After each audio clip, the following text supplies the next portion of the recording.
여러분 안녕하십니까? 대한민국 헌정사 초유의 단기간 비상계엄 사태가 발생했습니다.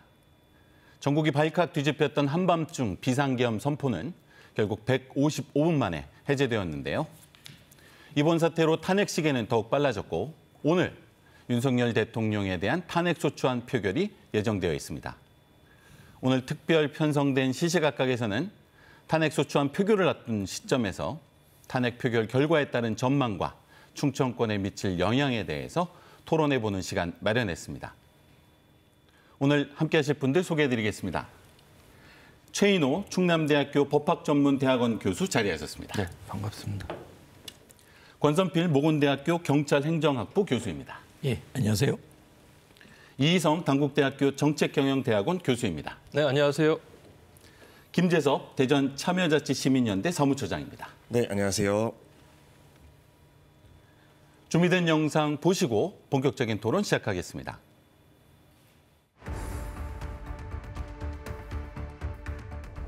지금 우리 국회는 범죄자 집단의 소굴이 되었고 입법 독재를 통해 국가의 사법 행정 시스템을 마비시키고 자유민주주의 체제의 전복을 기도하고 있습니다.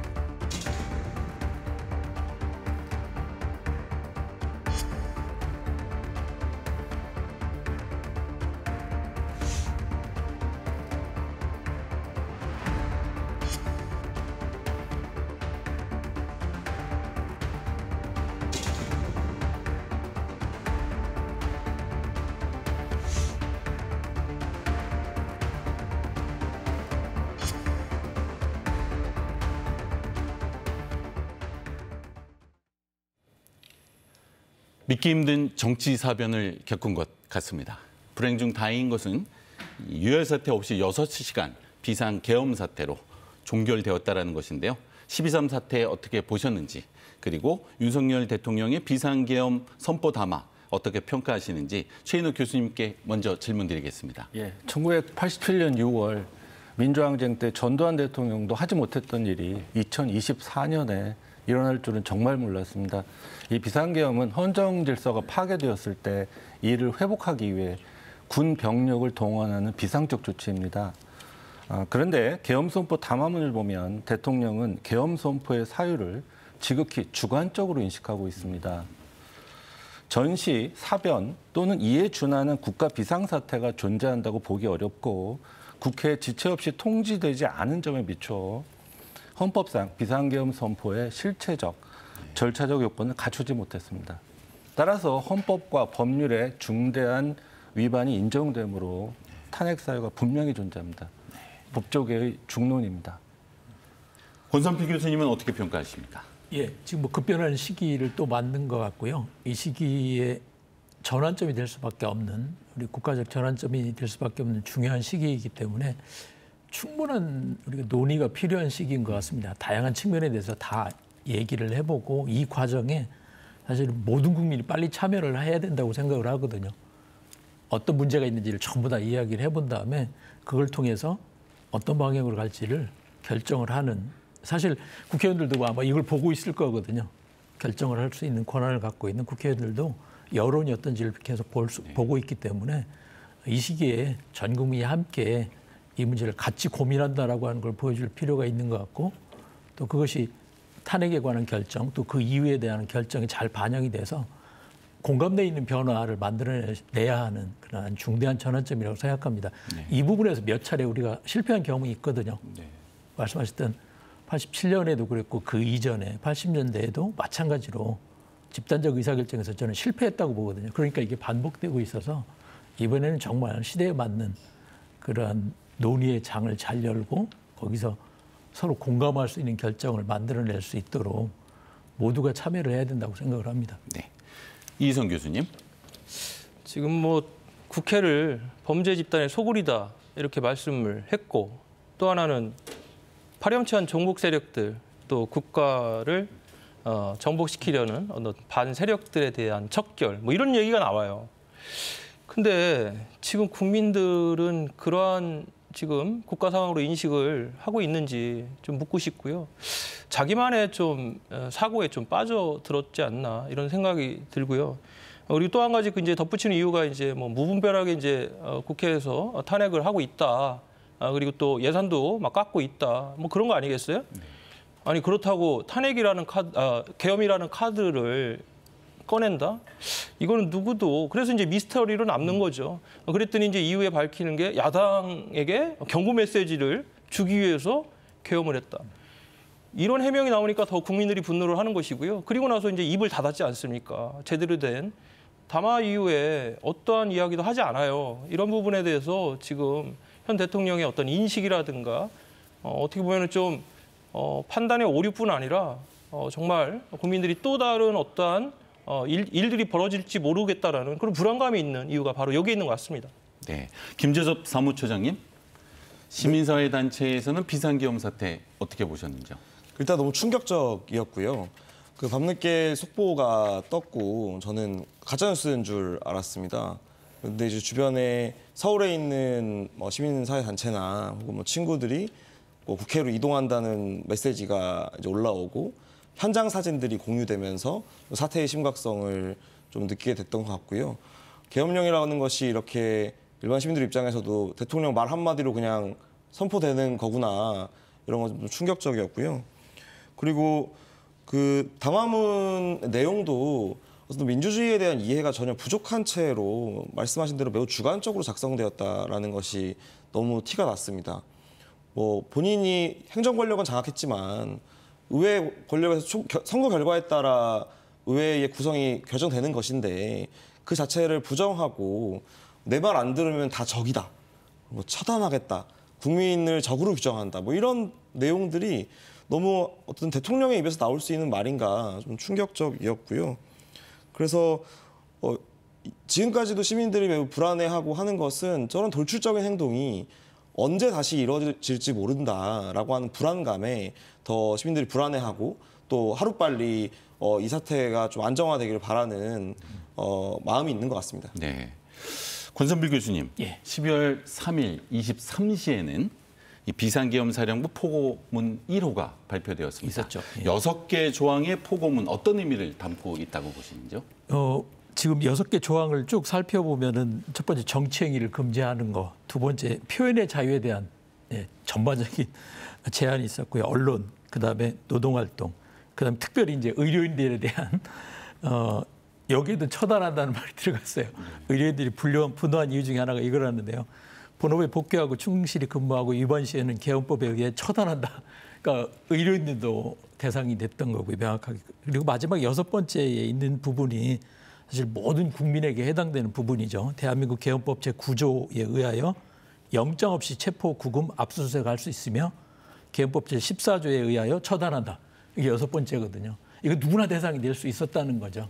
누구나. 모든 국민이 계엄의 대상이 됐으니까 이제 계엄군이 불러다가 체포하고 구금하고 압수수색하고 처단까지, 이 처단이라는 말까지 들어가는 거는 독재죠. 군사 독재로 완전히 가겠다는 것을 선언한 건데 상상을 할 수 없는 일이죠. 이런 내용이 공개적으로 발표됐고, 이제 더 코미디는 이거의 책임자라고 할 수 있는 계엄사령관이 잘 몰랐다는 거 아니에요. 이 내용 자체를.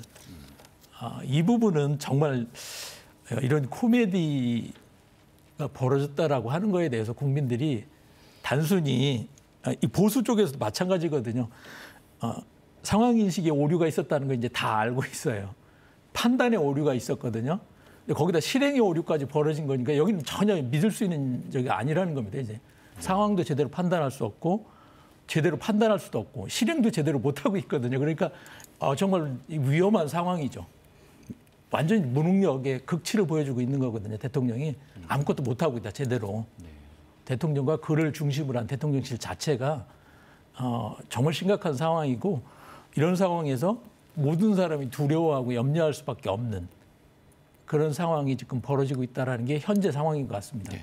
이성 교수님, 네. 권선필 교수님께서 이 처단이라고 하는 단어는 법률 용어가 아니라 독재의 용어다, 언어다라고 말씀해 주셨는데 6개 조항의 포고문 어떻게 읽으셨습니까? 저도 뭐 처단이라는 내용이 담겨 있어서 깜짝 놀랐고요. 이거 처벌도 아니고 처단이라는 거 뭐 잘라버리겠다는 거 아니겠어요? 예, 어디를 자를지 모르겠지만 어찌됐든 이러한 정말 이해할 수도 없는 포고문, 특히나 이제 여기에는 또 의법 사항까지 담겼습니다. 예, 계엄령법에 맞지 않는 그런 내용도 포함이 돼 있잖아요. 특히나 정당 활동을 금지한다? 저는 그래서 또 다른 궁금증이 생기는 게 과연 그럼 누가 이걸 작성했느냐? 누가 작성했느냐는 거죠. 참모들의 도움을 받았다라면은 이거는 의법 사항이 분명히 포함이 돼 있기 때문에 아마 필터링이 됐겠죠. 그래서 이제 지금 이거는 대통령이 직접 작성한 거다. 어쩔 수 없이 대통령의 생각과 인식이 그 포고문에 그대로 담겨져 있는 것이고, 그리고 지금 말씀하신 대로 정당 활동을 금지했단 말이죠. 아까 말씀드린 대로 국회를 범죄 집단의 소굴로 규정을 했지 않습니까? 그러다 보니까 이 부분에 있어서 국회, 특히나 현재 야당을 겨냥한 핀셋 친위 쿠데타 형식의 이번에 계엄령이라고밖에 해석이 안 되는 이유가 바로 여기에 있는 것 같고요. 어찌됐든 지금 이러한 상황에서 대통령의 인식, 지금 권 교수님도 말씀하셨지만 이게 지금 제정상이 아니잖아요. 이런 부분에 대해서 지금 뒤에 이야기 나올 발빠른 직무정지가 필요하다. 그리고 그거에 있어서 탄핵에 대한 부분들이 지금 국민 여론으로 아주 높게 지금 분출이 되고 있는 것 같습니다. 네. 자, 다행히 파렴치한 종북 반국가 세력을 일거에 척결한다는 비상계엄이 6시간 만에 실패로 끝났습니다. 6시간 만에 실패로 끝난 이유, 그 이유가 뭐라고 보십니까? 최인호 교수님. 제가 이제 유튜브로 실시간으로 이제 상황을 봤거든요. 근데 이제 제가 그동안에 제가 알고 있는 지식을 바탕으로 보면 충암파로 불리우는 일부 군 수뇌부끼리만 비밀을 공유했다라는 거. 그다음에 이제 준비는 해왔지만 윤석열 대통령의 결정이 다소 즉흥적이었다. 이 점이 이제 사전 준비를 치밀하게 하지 못한 점으로 작용을 했고요. 또 하나는 일부 수뇌부끼리만 기밀을 공유하고 인식을 공유하다 보니까 군경 전체를 제대로 장악하지 못한 것으로 보입니다. 네. 권선필 교수님은 6시간 만에 끝난 예. 비상계엄 사태 어떻게 보셨습니까? 아까 잠깐 제가 그런 표현을 말씀드렸는데 저희 조직이나 행정 이론에서는 이런 실패가 나타나면 실행 오류라고 하거든요. 이거 다 얘기하시는 거예요. 실행을 하는 과정에 엉성하다라고 하는 게 나타났거든요. 실행 오류가 왜 나타나냐면 판단을 잘못한 거거든요. 판단한 결과 갖고 실행을 하니까 판단의 미스가 여러 군데에 나타나는 걸 저희가 볼 수 있습니다. 아마 이건 디테일하게 쭉 찾아보면은 현장에서도 그렇고 지시하는 쪽에서 판단 오류가 상당히 많이 있었거든요. 근데 왜 판단 오류가 일어나냐면 상황인식에 오류가 있었기 때문이거든요. 논리적으로 설명을 해볼 수가 있습니다. 이 세 가지가 동시에 전부 오류를 일으킨 거예요. 바로 이 지점 때문에 지금 집행부, 대통령을 포함해서 대통령실 전체, 내각까지를 포함해서 믿을 수 없다라는 거예요. 위험하다는 거예요. 이 세 가지가 전부 동시에 실패가 일어났을 때 이런 일이 벌어지는 거거든요. 인식 오류를 고칠 수가 없어요. 이런 식이라면. 이 집단의 경우에. 전 국민이 여기에 의존해서 살 수가 없는 거지 않습니까? 이런 상황인데. 이걸 빨리 해결하지 않으면 전 국민이 영향을 받을 수밖에 없다. 이렇게 요약을 할 수 있을 것 같습니다. 성공할 수 있는 요인이 단 한 가지도 없었다. 결과적으로 이렇게 된 거죠. 요인은 분명히 있었거든요. 다 얘기를 해요. 보수 쪽은 실행을 잘못해서 그렇다 이 얘기 하잖아요. 네. 근데 보수가 착각하는 게 뭐냐면 판단의 오류가 계속 있었어요. 네. 지금까지 윤석열 대통령이 보여준 2년 반 동안에 판단의 오류가 계속 나타났거든요. 근데 그 판단의 오류는 인식의 오류에서부터 오는 거거든요. 상황 인식의 오류를 대통령만 잘못한 것이 아니라 대통령 주변 사람들도 전부 인식의 오류가 있었고 지금 심지어는 저는 국민의힘 내부에 있는 많은 국회의원들도 네. 인식의 오류를 계속 보이고 있거든요. 이 국민들과 괴리가 되는. 논리적으로 분명히 이걸 분석해 볼 수 있다고 생각합니다. 아니 그게 상식적으로 보면은 계엄은 전시사변 상황 아니에요. 그러면은 거기에 투입돼 있던 여러 가지 공적 조직들, 뭐 군대가 됐든 경찰이 됐든 지금 우리가 전시나 사변 상황이냐? 그렇죠. 상황 인식에 있어서 분명히 문제가 단순한 있었던 상식적인 거거든요. 접근을 해도 그럼 내가 이걸 지금 따라야 되느냐? 이런 부분들이 분명히 있었을 것 같고요. 그러니까 지금 말씀하신 대로 이번에 계엄이라는 거는 대통령이나 뭐 김영환 국방장은 얘기하지만 진짜 그 몇몇 되는 분들의 본인들만의 어떤 일종의 편증적인 이런 어떤 잘못된 사고 체계가 결국은 뭐 당연히 실패할 수밖에 없었을 거다. 저는 그렇게 생각합니다. 네. 그리고 이제 한국 사회의 시민 의식과 민주주의의 토대를 전혀 무시했다라고 봅니다. 왜냐하면 많은 현장들에서 각자의 시민적 판단들을 내린 거거든요. 군인들도 지시는 따르긴 하지만 뭐 업무를 좀 해태한다거나, 혹은 경찰도 처음에 봉쇄는 했지만 국회의원은 들여보낸다거나, 그리고 시민들도 굉장히 빠른 시간 안에 결집해서 이제 국회의 해제 결의안을 돕고 봉쇄를 막아내는 작업들에 힘을 보탰고요. 그런 한국 사회가 지금까지 만들어온 다양한 어떤 역사적 교훈들을 전혀 이제 윤석열 대통령과 그 쿠데타 세력들이 전혀 인지하지 않고 인정하지 않은 채로 판단한 것이 가장 큰 실패 원인 중 하나입니다. 비상계엄이 실패할 수밖에 없었던 사회적인 저력에 대해서 또 말씀해 주신 것 같습니다. 자, 최인호 교수님, 사회 각계에서 시국선언문이 발표되고 윤석열 대통령에 대한 퇴진을 요구하고 있는데요. 최인호 교수님 충남대를 비롯한 뭐 대학에서도 시국선언문이 발표되고 있는 것 같습니다. 예, 그렇습니다. 이제 국교련이라고 하는데요. 국교련에서는 비상계엄 선포를 위헌적인 행위이자 범죄 행위로 규정하고 대통령의 탄핵과 관련자 수사를 촉구했습니다. 그 뒤이어서 각 대학 교수회와 그다음에 사교련, 한국법학 교수회 등 다른 교수 연구자 단체에서도 이제 봇물 터지듯이 지금 시국선언이 이어지고 있는 상황입니다. 김재섭 사무처장님, 시민사회는 이번 비상계엄 사태 어떻게 보고 있는지 말씀 부탁드리겠습니다. 사실 좀 주목할 만한 점은 과거에 80년대에 있었던 다양한 어떤 통제 행위들이 이번에 전혀 작동하지 않았다는 점인데요.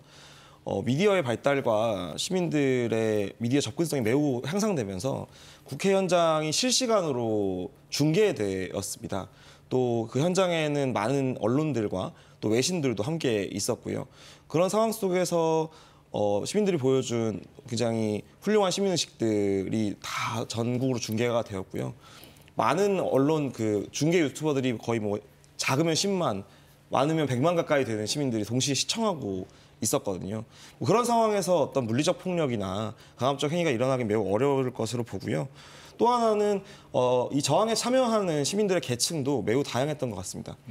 어떤 좀 엄혹했던 80년대의 지식인 계층과 어떤 노동자나 대학생 중심이었다면 이번에는 청소년부터 시작해서 뭐 계엄을 경험했던 60, 70대 노인분들까지도 당장에 달려갔고, 제가 아는 분들도 뭐 천안에서 자기 직전에 갑자기 택시 타고 서울 올라가기도 하고, 굉장히 전국에서 많은 시민들이 이 계엄의 엄중함과 위기의식을 느끼고 좀 참여했던 것 같고요.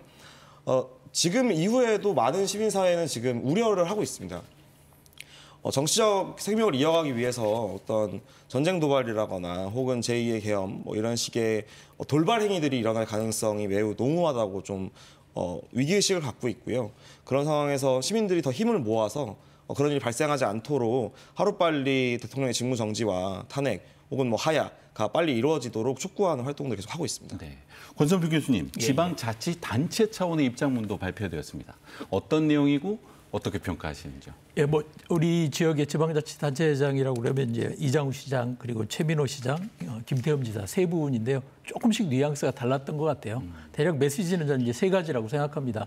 어쨌든 첫 번째는 지역사회의 안정이 필요하다라고 하는 거에 대해서는 이제 공감대가 있는 것 같고, 이건 뭐 이의가 없습니다. 두 번째는 이 사태 자체에 대해서 어떤 방향으로 가면 좋겠는지에 대한 얘기가 있는데 조금씩 이것도 뉘앙스가 달랐어요. 현재 윤석열 대통령에서 얘기했던 그런 방향의 뉘앙스를 보이시는 분도 있었고, 또 아니면은 미래지향적으로 좀 긴 거리를 봐서 헌법 개정이나 뭐 이런 거 얘기하시는 분도 있었고, 또 다른 분은 지역의 정치권이 어떻게 움직여야 되나라고 하는 뉘앙스를 말씀하신 분도 있었던 것 같습니다. 그래서 이 부분은 이제 개인의 성향에 따라서 이 사태를 어떻게 바라보는가에 따라서 조금 달랐던 것 같고요. 저는 이제 주목하는 부분이 세 번째 부분인데, 지역 정치권이 어떻게 여기에 대응해야 될 건가에 대해서 다 리더시니까 입장을 발표했는데 이 부분이 저는 되게 취약했다는 생각이 들어요. 지역 정치를 대표하는 목소리는 없었다. 사실은 거의 내지를 못했다는 생각이 들고, 지역 전체가 충청권은 충청권대로 괴로움을 당하고 있잖아요. 이 문제에 대해서. 이거에 대한 어떤 해결 방향을 제시하는 데는 미흡했다라고 평가를 하고 싶습니다. 앞에 두 가지는 형식적인 답변이라고 생각은 하지만 그래도 말은 했지만 내용은 없었어요. 말은 했지만 실질적 내용은 아무것도 없었거든요. 아무래도 시간도 없었고. 당적이 입장문을 발표하는 내용을 구속하지 않았을까 생각이 되는데 뭐 그런 게 어떻게 있었겠죠. 생각하십니까? 아마 당황했을 거예요. 왜냐하면 단체장들이라고는 하지만 계엄까지 누가 생각을 했겠습니까? 그리고 그 한밤중에 그렇게 다발을 발표했기 때문에 그럼 원래 이제 담화 계획이 있을 때 그런 생각을 했다고 그래요. 이제 예산 정국을 풀거나 또는 뭐 탄핵에 대한 그런 입장을 좀 표명하면서 대통령실의 어떤 대응 뭐 이런 것들에 대한 이야기를 하겠다 했는데 갑자기 계엄이잖아요. 그러니까 이제 단체장들도 같은 국민의힘 특히나 이제 예산과 관련된 여러 가지 정부하고의 호흡을 맞춰야 되는 상황에서 원론적 입장밖에 얘기하지 못했고 그 뒷부분에 본인들이 갖고 있던 어떤 그동안의 어떤 인식들 그리고 그 부분에 대한 시각들을 좀 몇 개 메시지를 전달한 건데 이런 부분에서 정말 우리 지역 정치가 중앙 정치에 완전 기속될 수밖에 없었고 특히나 대통령이라고 하는 이 절대 권력에 어떻게 보면 좀 순종적인 자세까지 보이는 모습을 보고 참 안타까운 마음 금할 수 없었습니다. 예, 이 부분 지금 이희성 교수님 말씀하신 거를 정확하게 전달해 드리면 이런 뜻이거든요. 계엄 상황이 되면 단체장 권한이 아무것도 없어요. 단체장도 역할을 전혀 할 수 없다는 얘기거든요. 네. 언론뿐만 아니라 행정 시스템도 대통령 밑으로 다 계엄급 밑으로 들어가는 거예요. 그러면 지역의 단체장이라면 여기 저항을 해야죠, 사실은. 네. 지역의 권한, 지역을 유지할 수 있는 그 권한이 행정권뿐만 아니라 사실은 사법과 의회까지, 뭐 지방의회까지 포함해서 활동을 해야 되는데 전부 다 포기를 하고 있거든요. 네. 이 지역에 대한 이 지역, 우리 주민들을 생각해서 내가 뭘 하겠다는 생각들이 전혀 없다는 걸 보여주고 있어요. 비상계엄 사태에서 지자체장의 역할과 임무가 무엇인지 명확하게 짚어. 정치적으로 대응을 해야죠. 네. 제도상은 아무것도 하나만 권한이 더 없거든요. 말씀드리고 싶은데 사실 당적이 핵심이 아니었습니다. 여당인 지자체장도 이야기를 했거든요. 불법적 계엄이다. 이건 하면 안 된다. 얘기했고 가장 늦게라도 국회에서 의결한 직후에는 입장을 발표했어야 됐습니다. 조속하게 불법적 계엄을 해제하고 국회가 의결했으니까 네. 풀어야 된다. 근데 그 기간이 한 3시간 되거든요. 네. 이 기간 동안 사실은 대전, 세종 지역에 충남 지역의 지자체는 침묵한 거거든요. 다음날 오전이 돼서야 입장을 발표했고 저는 그런 것들이 좀 문제라고 봅니다. 지역 차원의 정치 공백에 대해서 다시 한번 강조해서 짚어주셨습니다. 지방의회에서도 사실은 얘기를 했어야죠. 단체장만 할 게 아니고. 네. 주민의 대표라면 지금 주민들이 이렇게 얘기를 하고 있는데 의원들 뭐 하고 있는 거예요? 지방의원들은 지역에서 대표를 하고 있는 거잖아요. 국회의원은 국회의원 역할을 하면은 지방의원들은 지방의원 역할을 했어야 되는데 한 명도 없었거든요. 중요한 말씀. 아쉬운 현실입니다. 진우 교수님, 법조인 출신 대통령이 비상계엄을 선택했다는 것도 놀랍지만 학생 시절 모의 재판에서 전두환이 내란 채 무기징역을 구형했다고 스스로 말했던 대통령이라는 점에서 더더욱 놀랍습니다. 자, 현직 대통령이 내란죄로 고소고발을 당한 상황인데요. 현직 대통령도 내란죄로 처벌받을 수 있을까요? 여러분들이 많이 아시다시피요. 대통령한테는 이제 불소추 특권이 있습니다. 근데 예외가 있습니다. 내란죄랑 외환죄입니다. 따라서 내란죄를 범하면 대통령도 기소될 수 있고 형사처벌 받을 수가 있습니다. 예. 내란죄에 해당된다라는 의견도 여쭤봐도 될까요?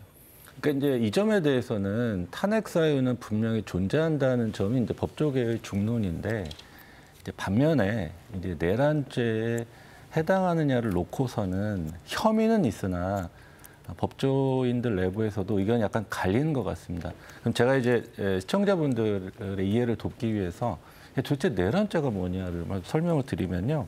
이 내란죄라는 것은 물리력을 행사해서 헌정 질서를 파괴하는 범죄 행위입니다.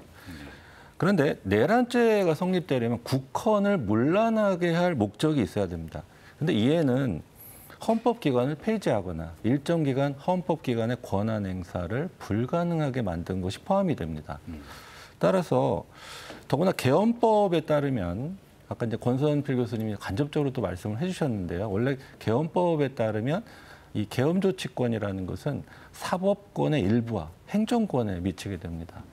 정확하게 말하면 국회에는 미치지 않는다라는 것이죠.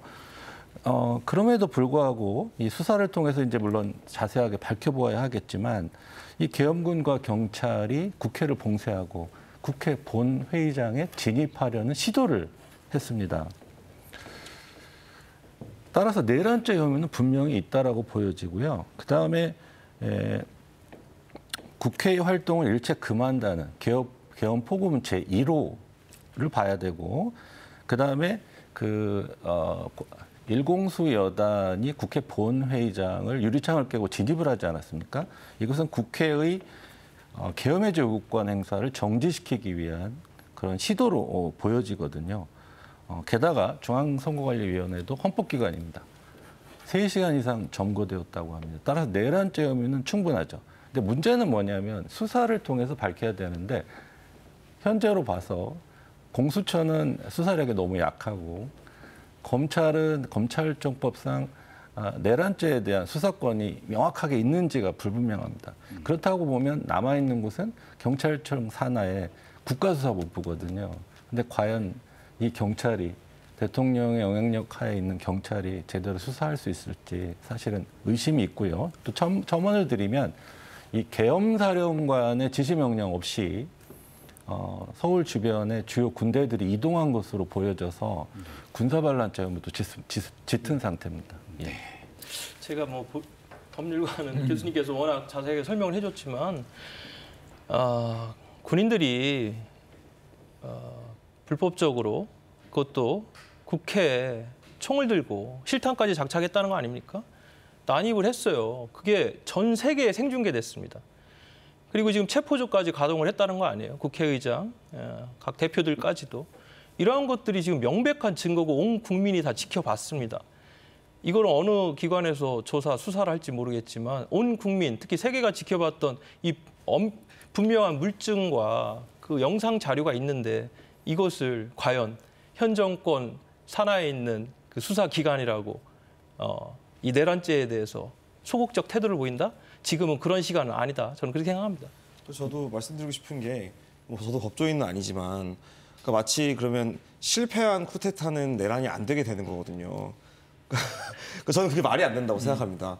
예를 들면 내란 미수죄가 있는지는 모르겠으나 실제로 그것을 시도했고 그것이 안 된 것이지 그것이 실행됐기 때문에 저는 이것은 내란죄 적용을 해야 된다.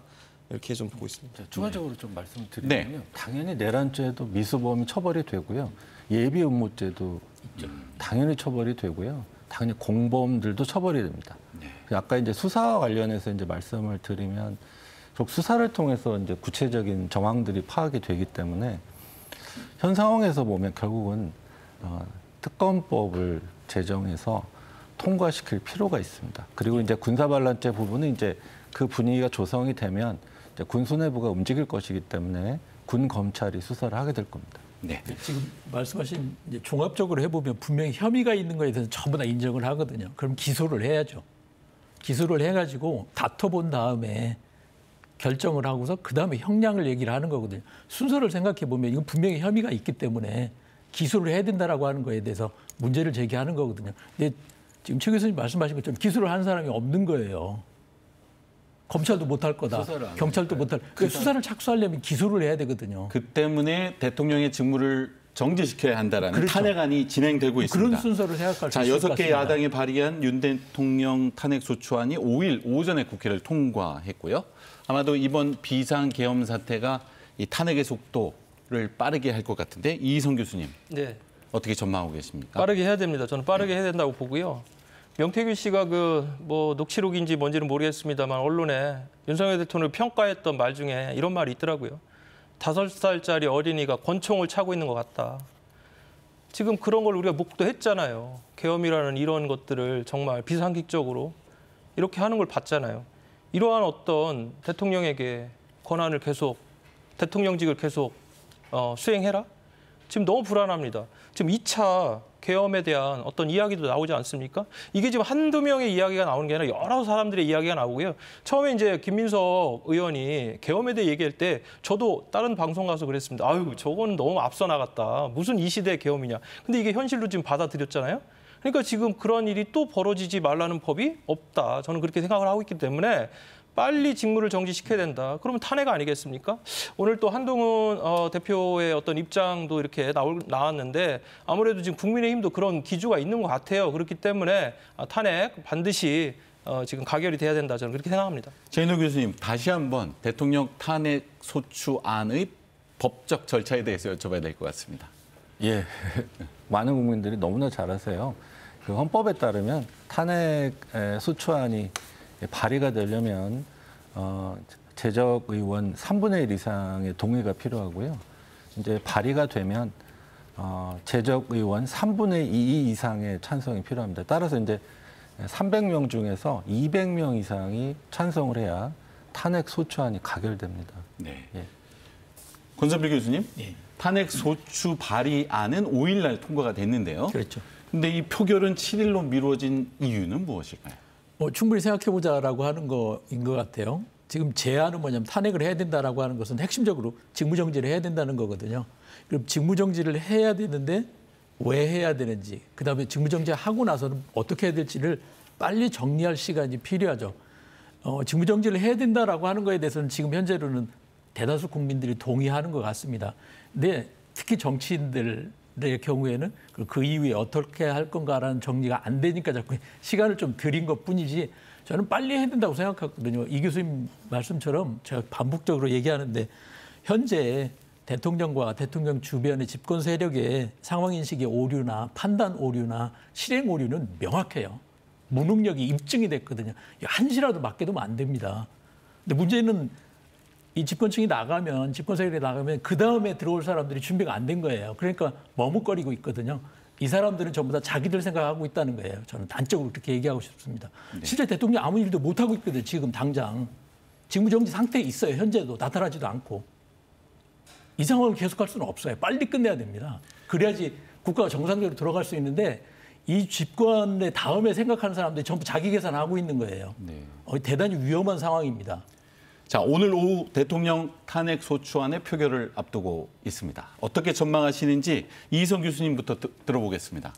뭐 지금 말씀하신 대로 이제 8표가 부족한 거 아니겠습니까? 그러나 이제 지난번 우리가 한동훈 대표의 발언도 지금 계속 직무정지가 필요하다는 쪽으로 발언이 나왔고 또 당론도 지금 변경되는 그런 상황이기 때문에 아마 저는 탄핵 가결될 거라고 생각을 하고요. 다만 이제 국민의힘의 그 일종의 친윤계라고 분류되는 이분들이 어느 정도 이 탄핵에 찬성을 할 건지도 좀 지켜볼 필요가 있다. 국민들의 이 어떤 분노와 또 불안감 이런 것들이 정치권에서 어느 정도 그걸 받아들여지는지 이거는 여야를 떠나서요. 본인들이 이제 배지를 달 때는 국민을 위해서 봉사하고 특히나 이렇게 의연적이고 위법적인 어떤 상황에서 정치인들이 책임감을 다해야 됩니다. 그런 부분들도 좀 함께 들여다볼 필요가 있다. 저는 그렇게 생각합니다. 김재섭 사무처장님은 어떻게 전망하십니까? 그럼 많이 말씀해 주신 대로 국민의힘의 입장들이 좀 흔들리고 있는 것 같고요. 그런 상황 속에서 시민들의 분노의 수준은 매우 높습니다. 실제로 지금도 표결에 참석하지 않았던 의원들, 그러니까 계엄령 해제 동의안에 참석하지 않았던 의원들에게 문자 폭탄이 좀 가고 있고 시민들이 추운 겨울에 매일매일 나와서 목소리를 높이고 있는 상황입니다. 만약 이런 상황임에도 불구하고 명확한 위헌적 계엄령을 발의한 대통령에 대한 어떤 탄핵에 동의하지 않는 여당 의원, 정치적 이해관계 때문에 저는 반드시 심판받을 거라고 보고 있고요. 그렇기 때문에 전향적으로 이제 태도를 바꿔서 탄핵 표결 가결될 거라고 저도 보고 있고요. 만약 그러지 않는다면 정말 더 큰 시민들 저항에 부딪힐 것이다. 이런 말씀 드리고 싶습니다. 가결되어야 한다, 가결될 것이다라고 하는 의견을 들으셨는데요. 법조인이신 최인호 교수님께서는 어떻게 전망하십니까? 아까 말씀드렸습니다. 탄핵 사유는 분명히 존재한다. 근데 이건 법적 판단이거든요. 근데 국회에서의 탄핵 소추 의결은 고도의 정치적 행위입니다. 따라서 국힘이 정파적 이해관계만을 고려해서 반대한다면 사실 통과시킬 방법이 없거든요. 근데 이제 민주당에서 발의 시점과 표결 시점에 일정한 시간적 차이를 둔 것은 국힘에 압력을 주기 위해서 또는 보이지 않는 곳에서 회의와 설득을 하기 위한 전략적인 판단인 것 같거든요. 근데 저는 전망은 법조인 입장에서는 탄핵 사유가 맞다라고 보는데 지금 말씀드린 대로 이게 정치적 결정이다 보니까 알 수는 없다. 그러나 이 점만큼은 분명합니다. 탄핵 시기에는 결코 멈추지 않을 것이다라는 겁니다. 부결이 된다 하더라도 이 점이 현재 국힘 의원들에게 가해지는 엄청난 압력이 될 거라고 보고 있습니다. 탄핵의 정치 공학에 대해서는 권선필 교수님께 들어볼 수 있을 것 같습니다. 정치 공학 얘기하기보다도 상황 인식을 다시 한번 우리 시청자분들이 같이 하시면 좋을 것 같거든요. 이 탄핵을 보는 외국의 시각을 갖고 한번 생각해 보시면 좋을 것 같아요. 결과적으로 나타난 게 있거든요. 환율. 네. 무역 적자 앞으로 계속 늘어날 거라고 예상을 하고 있고 이것 때문에 더 늘어날 거라고 얘기하고 있고 무역 상황이 나빠질 거다. 좋아질 거라고 예측한 사람 한 명도 못 봤어요. 주가 떨어지고 있거든요. 환율 올라가고 있고 그리고 소비가 떨어지고 있다는 거예요. 국민들이 불안해하니까 이 상황을 빨리 정리하지 않으면 후유증이 커진다는 얘기거든요. 자, 이거를 어떻게 해결했을 때 외국 사람들 입장에서 잘했다고 할 건가 생각해 보십시오. 이걸 어떻게 했을 때. 탄핵 아까 얘기하셨던 국회에서 빠른 시간에 결정한 거 다 칭찬받고 있어요. 전 세계적으로. 이거 한국 대단하다. 똑같다고 생각합니다. 저는 이 문제도 깔끔하게 해결하면 한국 가능성이 있다 이렇게 평가할 거라고 보거든요. 이 문제를 빨리 해결하면 어떻게 해결하는 것을 잘했다고 외국에 중국이든 일본이든 만일 이 사태를 정말 깔끔하게 하면 다른 나라 우리나라 무서워할 겁니다. 저 나라 이 정도 혼란도 이틀 3일 사이에 다 해결해 버렸어 하면은 신뢰도가 팍 올라갈 거라고 생각하거든요. 민주주의에 대한 수준도 올라가고 이 부분을 저는 국회의원들이 전부 정당과 관계없이 표의 결정 이상으로 생각해 봐야 된다고 생각합니다. 국민들도 마찬가지거든요. 이게 어떻게 해결됐을 때 내 주장과 관계없이 각자 생각을 내려놓으시고 일본이나 미국이나 중국이나 아니면 러시아나 주변에 필리핀이나 태국이나 이런 나라의 국민들이 우리나라를 바라볼 때 이게 어떻게 해결됐을 때 저 나라 정말 잘했다라고 평가할지를 생각해 보고서 그 기준에 맞춰서 국회가 결정을 해줬으면 좋겠거든요. 저는 이 답은 나와 있다고 생각합니다. 한 가지만 또 말씀을 드리면요. 네. 이게 외국 투자자의 관점이나 외국의 정치인들의 관점에서 그 상대 국가를 평가를 할 때 두 가지가 제일 중요하다고 봅니다. 법치 국가인가. 네. 그다음 또 하나는 불확실성을 극도로 싫어합니다. 안정성. 따라서 탄핵 시기에는 부결이 돼도 탄핵 시기에는 멈추지 않지만 지금 말씀드린 그런 법치의 파괴 훼손 그다음에 불확실성은 지속되기 때문에 국익에 엄청난 손상을 가져오게 된다는 점은 분명하다는 겁니다. 이미 벌어졌거든요. 그렇습니다. 이미 벌어졌거든요. 이게 중요합니다. 이미 벌어졌어요. 탄핵 표결이 정치적인 결단일 뿐만 아니라 국가 신용, 그리고 국가 위상에도 영향을 미치는 사건이다라고 하는 점 강조해 주셨습니다. 보수 쪽에서는 박근혜 탄핵에 대한 트라우마를 갖고 있지요. 그러나 그때도 돌아보면 2017년인가요? 탄핵 이후에 오히려 주가가 굉장히 많이 상승을 했고 지금 불확실성이 해소됐다 그래가지고 외국의 여러 자본도 유입이 됐습니다. 오히려 지금 말씀하신 대로 이번에 탄핵이 부결됐을 때 이어지는 어떤 탄핵 정국 더 혼란스러울 수밖에 없고요. 그리고 국민들의 분노가 또 어떤 광장으로 모여진다라면 외국에서 바라볼 때는 우리나라에 대한 불안정성 그리고 신뢰에 대한 하락도 불보듯이 뻔합니다. 그렇기 때문에 오늘 탄핵이 반드시 가결이 돼야 된다. 저는 그렇게 생각합니다. 네. 진호 교수님, 탄핵소추안이 가결된 이후에 법적 절차도 궁금합니다.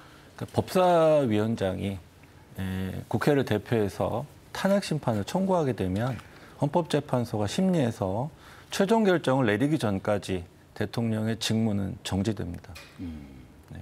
그렇군요. 저 국무총리가 이제 권한 대행을 하게 되는 겁니다. 네. 예. 권선필 교수님, 탄핵소추안이 부결된 이후에 전국 혼란도 우려되는데요. 저는 그런 일은 없을 거라고 아주 예단을 하고 싶은데 왜 그러냐면 계속 말씀하신 것처럼 전국의 혼란이 누구에게도 좋은 상황이 아닐 거라는 생각을 합니다. 특히 대다수 국민들한테는 지금 이 글로벌 경제 상황에서 우리가 절대 좋은 평가받기 어렵거든요. 네. 경제가 다 나빠질 거예요. 네. 이거는 어떤 식으로든 저는 최대한 빨리 정리가 돼야 된다고 생각을 하거든요. 근데 되돌릴 수는 없다라는 건 최 교수님 말씀하신 것처럼 탄핵 정국은 갈 수밖에 없을 거다. 그러면 빨리 끝내는 게 좋은 거고요. 깔끔하게 끝낼 수 있을수록 그게 역량인 거거든요. 이승 교수님, 혹시라도 네. 탄핵안이 부결된 이후에 전국 안정을 위한 과제에 대해서 들어보겠습니다. 부결을 별로 생각해 보지는 않았는데 부결이 되면 전국 안정은 요원하죠. 오히려 더 혼란스러울 겁니다. 사실은 그래서 여러 가지 뭐 또 음모론도 있지 않습니까? 그 중에 하나가 제2차 계엄에 대한 지금 부분들 부결됐을 때는 명분이 생길 수 어떤 있죠. 일을 또 저지를지 모른다. 2차 계엄의 위험도 반드시 있다. 그럴 수 있어요. 부결됐을 경우는 시민들이 대규모로 광장으로 나오지 않겠습니까? 그거에 대한 치안 불안이라든가 폭동으로 몰아붙여서 제2의 비상 계엄에 대한 명분을 쌓을 수도 있다라는 거예요. 그렇기 때문에 부결은 더더욱 안정이 아닌 이것은 더 혼란을 가중시킬 수밖에 없다라는 생각이 들고요. 다만 이제 탄핵이 가결됐을 때 이제 대행 체제로 가는데 그러면 이제 국무위원 중에 이제 순서를 정해가지고 대행을 할 거 아닙니까? 물론 이제 국무총리가 먼저 하겠지만 이번에 이제 그 비상계엄 그 국무회의 심의 과정에서의 또 어떤 공모를 했냐 이 부분도 이제 문제가 돼서 아마 이제 탄핵 이후에 더 불안해하시는 것 같은데 그럼에도 불구하고 현 대통령이 직을 유지하는 것보다는 훨씬 나은 선택이다. 저는 그렇게 생각을 합니다. 네. 자, 부결 또는 가결 이후에 시민사회단체에서 준비하고 있는 계획도 있으신지 궁금합니다. 사무처장님. 제발 부결이 안 됐으면 좋겠고요. 제발 가결을 원합니다. 그 시민들은 매우 불안해하고 있고 특히나 이제 적대적인 관계가 더 가중되고 있습니다. 만약에 부결된다면 정말로 매우 혼란스러운 상황이 펼쳐질 것이고요. 개별적 시민들의 분노를 어떤 형태로 또 통제하기 어려울 가능성도 있고요. 어쨌든 시민사회는 만약 부결된다면 다음 주 주말까지 매일매일 광장에 모일 것입니다. 그래서 어쨌든 이후에 어떤 다시 즉각적인 사퇴와 퇴진을 요구할 것인데요. 근데 이제 국민의힘이나 어떤 윤석열 대통령의 직을 유지하기를 원하는 지지층들의 어떤 또 돌출적인 행동들도 우려됩니다. 그것이 만약에 광장에서 부딪혔을 때 매우 좀 위험한 상황도 펼쳐질 수 있기 때문에요. 그런 혼란 상황을 우려해서라도 반드시 가결되어야 한다고 봅니다. 예. 네. 정치적 해결에 대해서 조금 얘기할 필요가 있는 것 같습니다. 지금 탄핵이 아니면 하야해 주시면 제일 좋거든요. 아, 그렇죠. 네, 이게 최선의 해결책이에요. 그러면은 빠른 시간에 더 빨리 해결할 수 있는데 그렇다고 해서 빨리 해결되는 게 아니고 실제 국정을 어떻게 운영할 건가에 대한 다음 시스템 얘기가 있어야 되거든요. 방법은 거국내각이 방법입니다. 거국내각. 실제적으로 이걸 다 고민하고 있을 거라고 생각하는데 거국내각이 만들어질 때 현재 대통령 중심으로 국민의힘 집권 여당 중심으로 만들어질 건지 아니면 완전히 반대쪽한테 져서 민주당 중심으로 만들어질 건지 두 가지 선택이 있고 중간 형태, 그러니까 세 가지 형태의 거국 내각이 만들어질 텐데 이때 이거에 대한 그림들이 지금 국회의원들 머릿속에 전부 있을 거라는 생각을 저는 하고 있습니다. 네. 다음번 선거가 가기 전까지 국민이 선택해서 결정하기 전까지 중간 단계는 지금 이것밖에 다른 대안이 없어요. 네. 탄핵이 돼도 이렇게 해야 되고 탄핵이 안 돼도 저는 이렇게 가야 된다고 보거든요. 더 이상 대통령실에 집권 능력이 전혀 없기 때문에. 그렇군요. 그러면은- 한동훈 대표가 예. 대통령의 정치적인 직무가 중단될 필요가 있다라고 하는 입장을 밝혔습니다. 이것은 이 탄핵 중국에서 어떤 영향력으로 결국 발휘될까요? 집권 능력이 없다는 얘기거든요. 정치적인 능력을 상실했으니까 대통령은 국가를 운영할 능력을 상실했으니까 내려놔라. 그럼 그 다음에는 당연히 정당에서 주도하는 상황이 되는 거거든요. 네. 틀을 만들어야 되니까. 그러면 한쪽은 국회의원, 한쪽은 내각. 이 두 가지인데 국회는 바뀔 수 없고 그럼 내각을 어떻게 할 건가라고 하는 것이 다음 단계 문제이거든요. 그럼 이 내각을 구성하는데 누가 영향력을 미칠 건가 가지고 지금 국회의원들이 수싸움을 하는 겁니다. 그 틀 안에서 다음 선거가 치러지게 되거든요. 어떤 선거든지. 한동훈 대표의 그 직무정지에 대한 입장은 지금 말씀하신 대로 이제 윤석열 대통령에게 메시지를 던진 거예요. 뭐 어차피 탄핵 가면은 뭐 친윤계에서 8명만 친 한 개에서 8명만 찬성하면 되기 때문에 결단하십시오. 지금 투표가 이제 저녁이지 않습니까? 이 기간에 결단해라. 그게 이제 제일 좋은 게 이제 하야인데요. 네. 그렇게 되면 말씀하신 거국내각이라는 어떤 구도로 갈 수 있는 공간이 만들어지겠죠. 그럼 이제 한동훈 대표가 여당의 대표로서 야당과의 어떤 타협을 통해서 지금 직무대행보다는 거국내각으로 가는 게 맞다라는 시스템으로 좀 가려는 어떤 그러한 공간과 메시지를 한동훈 대표는 직무정지라는 상황으로 이렇게 좀 전달했다. 저는 그렇게 해석을 합니다. 한동훈 대표의 입장이 네. 탄핵 표결 이전에 하야를 압박하는 메시지일 수도 있을까요? 저는 좀 그렇게 해석을 하고요. 왜냐하면은 그 뻔한 거 아니겠습니까? 8표라는 거는 뭐 지금 당대표 지난번에 18명이 지금 참석을 했기 때문에 그렇기 때문에 대통령에 대한 메시지 그래야만이 하야가 됐을 경우만이 이제 거국 내각이라는 시스템으로 갈 수 있잖아요. 안 그러면은 헌법재판소에서 지금 최대 6개월인데 3개월, 빨라도 3개월인데 그걸 지금 대행 체제로 간다? 이거는 오히려 지금 좋은 방향이 아니라는 걸 한동훈 대표도 알고 있는 것 같아요. 지금 말씀하신 그 직무 대행이 사실상 바로 나타나거든요. 근데 한덕수 총리는 이미 불신임을 여러 번 당했어요. 근데 후임 총리를 임명을 못했거든요. 왜 그럼 국회를 통과할 수 없는 상황이니까. 사실 그 부분은 지금 제외하고 생각해야 되는 상황인 겁니다. 하야한다고 해서 한덕수 총리가 권한 대행을 하는 거에 대해서 누가 받아들일 수가 있습니다. 지금 상황에. 거국내각으로 가야 된다는 논리가 거기에 있거든요. 그럼 이 거국내각을 형성할 때 당이 당대표가 영향력을 행사하는 수밖에 없죠. 현실적으로. 네. 이건 국회가 아니고 내각이니까. 그래서 그 부분에 대해서 사실 정리가 필요한 시간이라고 지금 공간이 보여집니다. 그렇군요. 그럼에도 불구하고 국민의힘에서는 윤석열 대통령의 탈당에 대해서는 아주 중대한 이견이 있었습니다. 이희성 교수님. 기조가 저는 바뀔 것 같고요. 네. 뭐 그거는 결국은 뭐 운명 공동체다. 물론 그렇죠. 여당과 대통령은 한 몸이기 때문에 그 탈당에 대한 것들은 이제 한동훈 대표는 강력하게 요청을 했지만 친윤계라고 하는 의원들이 반대를 한 거 아니겠습니까? 이거 이제 아마 지금 오늘 시점에서는 그 부분이 탈당에 대한 거는 별로 중요한 것 같지 않아요. 지금 이 시점에서는 그런 부분보다는 결국은 이제 탄핵으로 가는 부분 그리고 이제 한동훈 대표가 지금 메시지를 던진 하야라든가 거국 내각에 대한 어떤 일종의 메시지가 어느 정도 받아들여질 것인지 이게 더 중요한 것 같습니다. 네. 탄핵안이 부결될 가능성에 대해서는 높게 보고 계시지 않지만 부결된다면 전국 혼란에서 계엄령이 다시 발표될 수 있다라고 하는 우려도 있는데요. 교수님, 다시 계엄령이 발동될 수도 있습니까? 충분히 가능한 것 같습니다. 그러니까 아까 이제 김민석 의원의 이제 의혹 제기가 있지 않았습니까? 9월달에. 근데 결국 현실화됐거든요. 더구나 이제 윤석열 대통령의 스타일이 예측이 가능하지 않은 면이 많아요. 되게 주관적인 판단을 많이 하다 보니까 제2의 계엄 선포가 있을 수 있다라는 생각이 들고요. 그 점이 이제 국민의힘 내부에서 어떤 기류의 변화가 감지되는데 크게 작용을 하고 있다는 생각이 듭니다. 근데 저는 이제 아까 하야 말씀하셨는데요. 제가 판단하기로는 윤석열 대통령은 하야하지 않을 겁니다. 하야하는 순간 몰락을 하기 때문이에요. 그래서 하야는 하지 않을 겁니다. 자, 탄핵 소추안 표결이 한국 헌정사에 있어서 무엇보다 중요한 정치적인 전환점이 될 것이다라고 하는 다양한 평가를 해주셨습니다. 이번 비상 계엄 사태에서 주목할 것은 이 시민의 역할도 중요할 것 같습니다. 이 계엄군의 국회 진입을 막은 것도 시민이었고요. 아마도 대한민국 민주주의의 회복성을 보여주는 강점이기도 한데 어떻게 보셨는지 권선배 교수님 더 들어보겠습니다. 예, 저는 이제 정치인들, 대통령을 포함해서 정치인들이 착각하는 것 중에 하나가 뽑혔다고 해서 자기가 지적인 능력이나 판단력이 더 낫다고 생각하는 착각들을 하고 있는 것 같아요. 특히 우리 윤 대통령 같은 경우에 검사의 경험이 결정적인 오류를 계속 저는 발생시키고 있다고 생각을 하거든요. 검사의 경우에 자기가 결정하면 기소를 하거나 그다음에 형량에 대해서 결정하는 계속 그런 판단을 하는 역할을 했었거든요. 그리고 그 판단에 대해서 제재를 받아본 적이 별로 없어요. 그런데 일반 시민들은 생각을 하고 판단을 하면 그 과오가 계속 수정되는 경험을 하거든요. 실패를 하니까.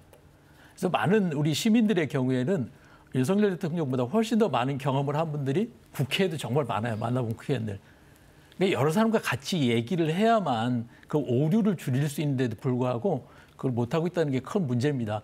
지금 유튜버들을 보면은 정말 많이 알고 있거든요. 우리 시청자분들도 뭐 저희 다 친구고 후배 선후배인데 만나서 얘기해 보면 이 정도 얘기 다 하시더라고요.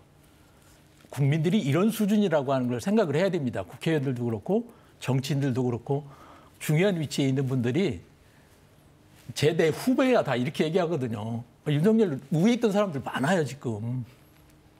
저렇게 착각을 하니까 나라가 이렇게 되는 거거든요.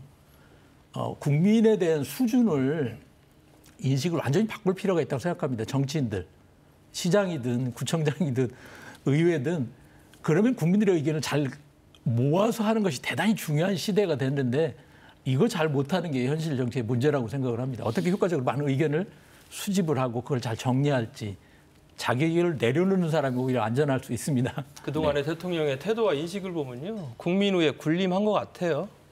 그리고 정치를 하라고 대통령을 뽑아줬는데 통치를 한 것 같습니다.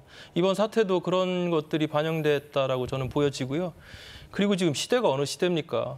계엄령 했다고 정부와 언론 통제할 수 있을 것 같습니까? 뭐 위성을 떨어뜨릴 겁니까? 이러한 시대에 대한 인식도 전혀 없었고 지금 말씀하신 대로 검사라는 그 직에서 오랫동안 있다 보니까 본인이 하면 된다. 예. 그리고 통치에 대한 행위가 그동안 먹혔다고 착각을 하신 것 같아요. 국민들 그렇게 어리석지 않습니다. 국민의 군림하는 정권은요 반드시 붕괴합니다. 네. 자, 마무리할 시간이 되었는데요. 비상계엄 시국 그리고 탄핵 정국에 대해서 마무리 말씀 듣고 오늘 이 시간 마무리하겠습니다. 최인호 교수님부터 듣겠습니다.